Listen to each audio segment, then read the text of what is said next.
Today we are talking about personal projects. Why are personal projects important? First of all, let me tell you all the ones that we're working on currently. So we do a podcast called Architecture, Design, and Photography, where I invite architects, photographers, designers, anyone in. We sit down, we talk about design just to kind of mix up the conversation. We did the Reflect project where we took portraits of prison inmates and had them write a letter to their younger self and then put the letter in around them and then presented that. We're also doing that with people that know they're about to die and people that have had transitions in belief, going from atheist to believer, believer to atheist. We do a podcast called Knowing and Believing, which deals in how people come to belief and what they do with it. This YouTube channel is another kind of personal project that we're doing.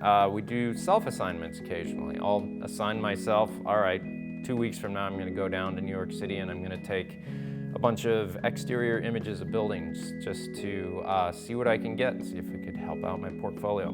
We'll do stock photos sometimes just as a creative outlet. We'll come up with kind of an idea of what we could do as a concept for an advertisement maybe, but keep it general enough so we can sell it as stock. We did a project with homeless people in Portland, Maine that was very interesting to explore where they're at and everything and how they got there.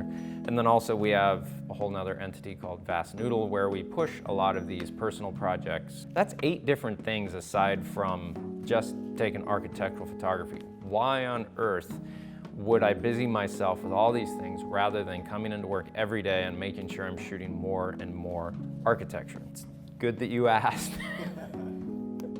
You didn't ask, but hey, keeping yourself creatively engaged outside of what you do professionally is extremely important. Just the fact that we went into video is a cross-pollination of creativity. What we learn in architectural photography around composition and lighting, we apply to video. What we learn in doing a video production, we can apply back to architectural photography. It's just a renewing of your mind and your process. And that's basically what each one of these projects does. To do the photography podcast, I'm sitting down talking with other people, other creatives who elaborate on their creative process, their workflow, their business strategies, things that you can put into your own way of working. I don't earn any money from that. It gets me in contact with potential clients. So there's another benefit there. If you can take personal projects and use them as a means of helping your potential clients and yourself at the same time, there's going to be what they call a win-win.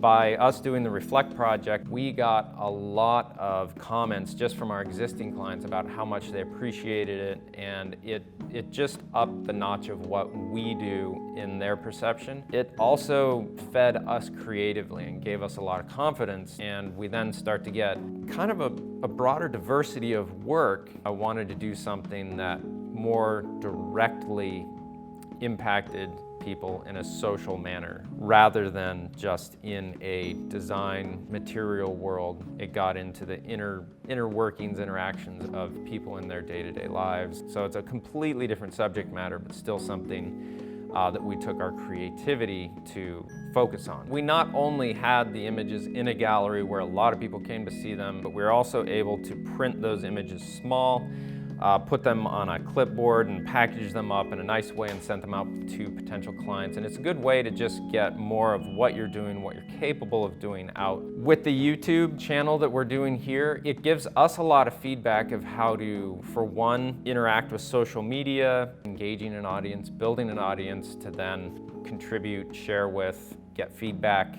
and have just a conversation in that manner that helps us grow. Self-assignments are a great way just in that they can build your own portfolio, especially in architectural photography.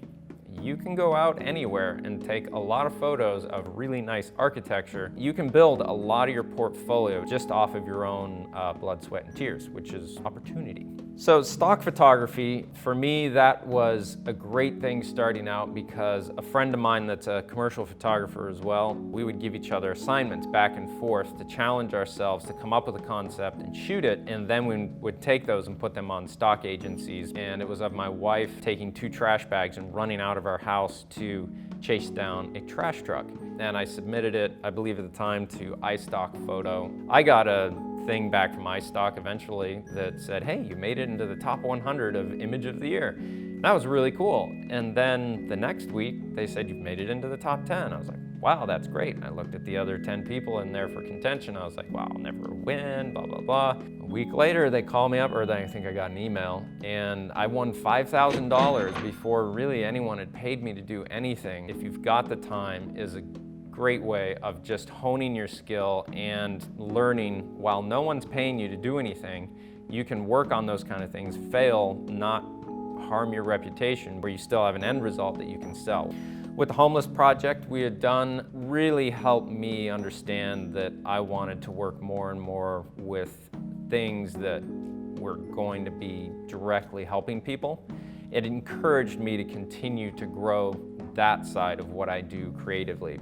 Again, what I do most of the time is make really expensive things look really nice. And that's all fine and good, but there's definitely a reward by helping those who can't help themselves or are underfunded, under-resourced, that do need your help, that just as a person gives you feedback and energy and fulfillment that you're able then to go back to what you normally do with that much more purpose. Another way to think about personal projects is marketing. So if you think, all right, I've got $500 and I could put all of that into Facebook ads or Google search results, take that $500, book a trip somewhere where there's some good architecture and just wander, shoot architecture, push it through social media. That marketing money, if you spend it on just pushing the work you already have, it's not really engaging your mind in a different way that's going to add to what you do typically. In general, personal projects are really going to be a way to get your voice out there where your clients and potential clients will see your own drive, motivation, and they'll see that you're a more dynamic, creative entity that will bring more to the table when they hire you.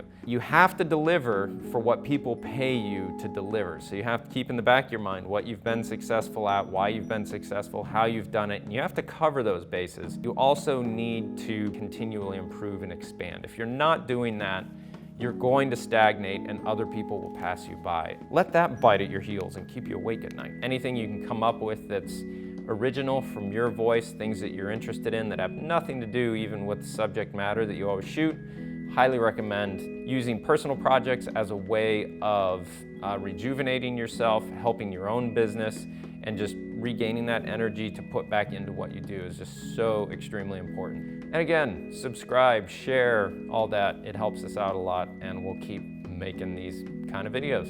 Thanks.